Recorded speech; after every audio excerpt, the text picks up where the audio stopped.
سر یہ بتائیے گا کہ NA 148 کے الیکشن کے بعد جس میں آپ کو شکست ہوئی، یہ کہا جا سکتا ہے بیرسٹر تیمور ملک نے دوبارہ اپنی وکالت میں شروع کر دی؟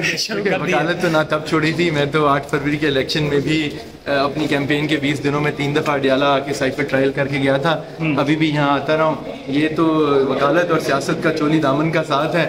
اعتزاز احسن بھی آپ کے سامنے ہے اور باقی بھی، ہمیں یہی طوفان آتا ہے وکالت اور سیاست ساتھ ساتھ چلانے کی۔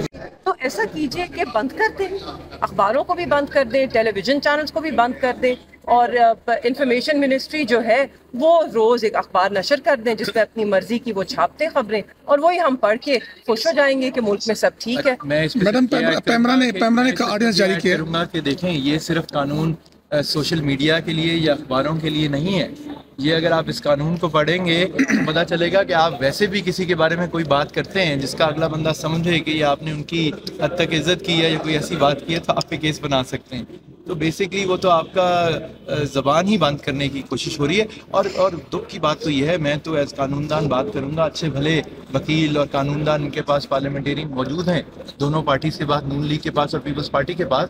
میرا ان سے سوال ہے، آپ کس چیز کا حصہ بن رہے ہیں؟ قانون ایک دفعہ بن جاتا ہے، ختم ہونا بڑا مشکل ہوتا ہے، یہ سب کے اوپر لگے گا بعد میں۔ سو آج کسی کی طرف دیکھ رہے ہیں آپ، کل آپ کے گلے پڑے گا، ابھی بھی وقت ہے کہ اس کی اصلاح کر لیں۔ یہ عدالتوں میں جائے گا، چیلنج ہوگا، عدالتیں بھی اس کا مذاق اڑائیں گی، تو اس طرح نہ۔ یہ جو پیمرا والا نوٹس ہے نا، اس پہ سب سے زیادہ تو عدلیہ کے اوپر بوجھ آتا ہے، عدلیہ کو اس کے اوپر کچھ کرنا چاہیے۔ جب کورٹ نمبر 1 جو ہے، جب کورٹ نمبر 1 جو ہے وہ لائیو پروسیڈنگ کر دے گا تو اس کے ٹکٹ تو خود ہی پوری قوم بنائے گی، اس کو آپ کیسے روکیں گے؟ اسی لیے باقی اعلیٰ عدلیہ کو چاہیے سب لائیو پروسیڈنگ کر دیں۔ پیمرا کا جو نوٹس ہے وہ پیمرا اپنے ڈسٹ بن میں ڈال لیں۔